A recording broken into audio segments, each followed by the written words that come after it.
Have you ever started something new with a fire in your belly?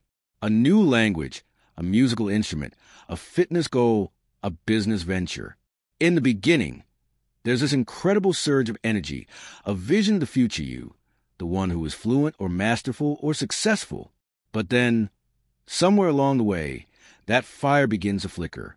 The daily grind sets in. Progress feels agonizingly slow, and the distance between where you are and where you want to be seems to stretch into an impossible chasm. That initial joy is replaced by a gnawing impatience, a frustration that whispers and then shouts, "Why am I not there yet?" This is a profoundly human experience, a universal friction between our ambition and our reality. We are a culture obsessed with the destination, with the result, with the finished product. We celebrate the summit, not the climb. And in doing so, we've inadvertently taught ourselves to despise the very process that leads to growth. We want the prize without the effort, the wisdom without the struggle, the masterpiece without the thousands of failed brushstrokes. But what if this entire framework is wrong? What if our suffering, our impatience, and our tendency to quit don't stem from a lack of talent or willpower, but from a fundamental misunderstanding of what it means to learn, to grow, and to achieve? This was a question that began to haunt a man named Thomas Sterner. He wasn't a monk or a philosopher living in seclusion. He was a man deep in the trenches of modern life, a high-level business executive, a musician, an archer, a golfer, and in every single one of these pursuits, he felt the suffocating grip of this exact frustration. He became obsessed not just with succeeding, but with understanding the root of his own chronic impatience.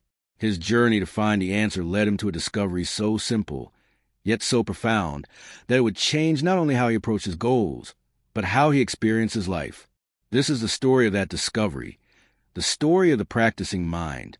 Thomas Sterner's world before his breakthrough was a landscape of quiet, simmering frustration. On the surface, he was a model of success. As a chief operations officer, he was responsible for the intricate, high-stakes choreography of a major manufacturing enterprise. He was a preparer and tuner of concert pianos, a delicate art requiring immense precision and a finely tuned ear. He was a dedicated golfer and an aspiring archer, yet beneath this veneer of accomplishment, a relentless internal battle was being waged. Each activity, whether it was a multi-million-dollar business negotiation or the simple act of hitting a golf ball, became a source of intense pressure. His mind was perpetually fixed on the future, on the desired outcome. When he stood over a golf ball, he wasn't thinking about the smooth rotation of his hips or the feel of the club in his hands. He was thinking about where the ball should land. When inevitably sliced into the woods, a wave of hot frustration would wash over him. The joy of the game was non-existent. It was simply a series of pass-fail tests, and he was failing constantly. The same was true for his music. Tuning a grand piano, a process that should be meditative, became a battle against imperfection. He wasn't hearing the subtle beauty of a single string's vibration. He was hearing only the dissonance, the distance from the perfect, finished product. His mind was a machine built for one purpose: to judge the present moment against a future ideal and to find the present moment lacking. This mindset bled into every corner of his life. He found himself rushing through conversations, already thinking about his reply instead of truly listening. He would power through projects at work with brute force, leaving a wake of stress and exhaustion for himself and his team. He was living in a state of perpetual almost there, a purgatory where contentment was always just around the next corner after the next goal was achieved. But of course, once he reached that corner, a new one would immediately appear. This created a deep internal conflict. He loved these activities, or at least he loved the idea of them. He loved the idea of being a great golfer, a masterful musician, a calm and effective leader. But he hated the process of becoming those things. He saw practice not as an opportunity, but as a tedious, necessary evil, a toll to be paid to get to the destination. It was a miserable way to live, and he knew it. The breaking point wasn't a single dramatic event, but a slow, dawning horror. He realized that if he spent his entire life focused only on the destination, he would effectively spend his entire life being unhappy, because life is, by its very nature, almost entirely composed of the journey. The moments of arrival are fleeting and few. This realization was the catalyst. He couldn't accept a life defined by this constant, low-grade stress and impatience. There had to be another way. He didn't know what it was, but he made a conscious decision to find it. His quest wasn't academic. It was a desperate search for a new way to be. The first crack of light in Stirner's internal prison appeared on the golf course, the very place that had so often been the source of his greatest frustration. In a moment of sheer surrender, tired of the endless cycle of hope and disappointment, he decided to try a radical experiment. For one single practice session, he would completely abandon the goal of hitting the ball well. He would release himself from any and all expectation about where the ball would land. The outcome, for the first time, was irrelevant. Instead, he chose one tiny mechanical aspect of his swing to focus on, the very first 6 inches of his backswing. That was it. His entire universe of attention was to be compressed into that single, simple movement. He wasn't trying to fix his whole swing. He wasn't trying to hit a perfect shot. He was just trying to be fully present and aware for the first 6 inches of the club's movement away from the ball. He would do it, observe what it felt like, and then, without judgment, he would correct it slightly on the next attempt. As he began this bizarrely specific exercise, something remarkable happened. The tension in his shoulders began to dissolve. The critical, chattering voice in his head, the one that was always ready to pounce on any mistake, grew quiet. For the first time in years, he felt a sense of calm on the driving range. He wasn't worried about the future result of the swing. He was completely absorbed in the present moment process. He was just doing, observing, and correcting. A simple, neutral loop. When the session was over, he looked at the pile of balls he had hit. To his astonishment, they were clustered together in the most consistent, accurate pattern he had ever produced. He had achieved his best ever result by completely letting go of the result. This was his first breakthrough, the discovery of the first core principle. The true goal is the process, not the product. He realized that our brains are not designed to handle the abstract, overwhelming concept of a huge, distant goal. Trying to become a great golfer is a recipe for anxiety because the mind has no concrete steps to latch onto. But focusing on the first 6 inches of the backswing is manageable, concrete, and achievable in the present moment. This shift in focus does something magical to our emotional state. It moves us from a place of judgment to a place of observation. When the goal is a product, every attempt is either a success or a failure. The emotional stakes are incredibly high.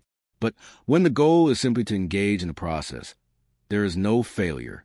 There is only the doing, the observing, and the correcting. Every repetition is a success because the goal was simply to do the repetition. He began applying this everywhere. When tuning a piano, he stopped thinking about the finished, perfectly tuned instrument. He placed his entire focus on one string, on the act of turning the tuning pin a fraction of a millimeter, and on listening to the resulting vibration. The process became a meditation. At work, when faced with a massive project, he would break it down into its smallest possible components and pour his full attention into executing just the immediate task in front of him, releasing all thought of the final deadline. He was discovering that patience wasn't some virtue you had to cultivate through gritted teeth. Patience was a natural, effortless byproduct of being completely absorbed in the present moment process. The "are we there yet?" feeling simply vanishes when you're no longer focused on there. You're already here. And here is where the work gets done. Focusing on the process was a monumental leap forward. It brought a sense of calm and effectiveness to Stirner's life that he had never known. It was a powerful tool for dismantling the anxiety of a large goal. Yet, as he went deeper into this new way of being, he discovered that it wasn't a complete solution. There was a complication, a more subtle and insidious enemy that still lurked in the background. He could be diligently focused on the process. The 6-inch backswing, the single piano string, the immediate business task, and still a voice would creep in from the corners of his mind. It was the voice of the inner critic, the relentless narrator. It would whisper things like, "You're still not getting this right," or "This is taking too long," or "So-and-so is so much better at this than you are." Even when he wasn't consciously focused on the final product, this judgmental part of his mind was still running its own program, comparing his present self to some idealized version and finding him wanting. This was a deeper problem. The first principle taught him what to focus on, but it didn't fully address the internal environment in which that focus was taking place. He realized that he had two minds operating simultaneously. There was a doer, the part of him that was engaged in the present moment task, and then there was a thinker, the ego-driven commentator that was constantly analyzing, judging, and narrating the doer's performance. The first principle had given the doer a clear and calming job to do, but it hadn't silenced the thinker. This led him to his second, more profound discovery. The solution wasn't to fight the thinker, to argue with it, or to try and force it into silence. That was just another form of struggle. The solution was to learn to separate his sense of self from it. He began to understand that he was not his thoughts. His thoughts were simply events happening within his consciousness, like clouds passing through the sky. He, the true self, was the sky itself, the silent, aware space in which the clouds of thought appeared and disappeared. This is the principle of the observer, or the silent witness. The goal became not just to focus on the process, but to do so while gently observing the activity of the thinking mind from a place of detached awareness. When the thought, "You're not doing this right," arose, instead of identifying with it and feeling a surge of frustration, he learned to simply notice it. He would mentally say, there's a thought of judgment, and then gently, without any internal drama, guide his attention back to the task at hand. This was a game changer. It was like discovering you're not a character in the chaotic movie playing in your head, but the audience member watching it. You can see the drama unfold without being consumed by it. He found a powerful analogy in learning to drive a car. When you first learn, the thinker is screaming instructions. Check the mirror. Hands at 10 and 2. Not too much gas. Brake now. It's a stressful, jerky experience. But as you practice, the thinker gets quieter and quieter. Eventually, the doer takes over completely. You can drive for miles, navigating complex traffic, while your conscious mind is free. The skill becomes embodied. He realized that this same process could be applied to any skill. The initial stages would always involve the noisy thinker, but the key was to not let that thinker derail you. By calmly observing it and consistently returning focus to the process, you are training it over time to become quiet. You were teaching the ego that it wasn't needed for this task, allowing a more intuitive, present-moment doer to take over. The second principle was the missing piece. It was the internal martial art required to protect the external focus. It was one thing to decide to focus on the process, but it was another thing entirely to develop the mental skill to maintain that focus in the face of the mind's own ingrained habits of judgment and impatience. For a long time, these two principles existed in his mind as powerful but separate tools. The first was to focus on the process, not the product. The second was to cultivate the role of the silent observer, detaching from the judgmental ego. Both were transformative on their own. One changes actions, the other changes thoughts. But the true unifying aha moment, the grand synthesis that formed the core of his entire philosophy, came when he realized they were not two separate ideas at all. They were two sides of the same coin, a single, elegant system for achieving a state of masterful presence. The breakthrough was this. The act of focusing on the process is the ultimate training ground for becoming the silent observer. And the act of being the silent observer is what allows you to stay in the process. They were a self-reinforcing loop. The practice itself, the very thing he used to despise, was the key. It wasn't just a means to an end. It was the dojo for mind. When you place your entire attention on a tiny, manageable part of a process, the movement of a single finger on a guitar fret, the sensation of the breath entering your lungs, the way a pen feels as it forms a letter on a page, you are giving your mind an anchor in the present moment. This act of anchoring is profoundly powerful because the judgmental, egoic thinker cannot survive in the present. The ego lives in the past, feeding on regret and memory, or in the future, feeding on anxiety and expectation. It has no purchase in the pure sensory experience of the now. Therefore, by diligently and repeatedly bringing your focus back to the simple, physical process, you are not just practicing a skill. You are actively practicing mindfulness. You are strengthening the observer muscle, and simultaneously, you are starving the inner critic of its fuel. This was the grand synthesis. The practicing mind is not a mind that is simply good at practicing. It is a mind that has been trained by the act of practice to be calm, focused, and present in all areas of life. The goal of practice is no longer to get good at the thing you are practicing. The new goal of practice is to get good at being present. The skill acquisition, the beautiful golf shot, the perfectly tuned piano, the successful business project, becomes a secondary, almost effortless byproduct of this deeper work. It reframes everything. Patience is no longer a virtue you struggle to possess. Patience is the natural state of a mind that is not focused on the future. Joy is no longer something you hope to find at the destination. Joy is found in the deep engagement and flow of the process itself. Suddenly, every moment becomes an opportunity. Washing the dishes is a chance to practice focusing on the sensation of warm water on your hands. Sitting in traffic is an opportunity to practice observing your thoughts of frustration without judgment. Every single mundane task in life transforms from a chore to be rushed through into a training session for your mind. This is the ultimate freedom. It releases you from the tyranny of the goal and plants you firmly in the rich, vibrant, and effective reality of the present moment, which is the only place where life is actually lived. So we journey with Thomas Sterner from a world of chronic frustration and impatience to a place of profound calm and effectiveness. We've seen how his desperate search for a better way led him from the simple, tactical shift of focusing on process to the deeper, internal work of becoming the silent observer of his own mind, and finally, to the grand, unifying realization that these two ideas are one and the same. The practice is the meditation. The process is the path. This isn't just a clever mindset hack. It's a blueprint for a more peaceful and fulfilling way of engaging with the world. And it's a blueprint you can start using right now.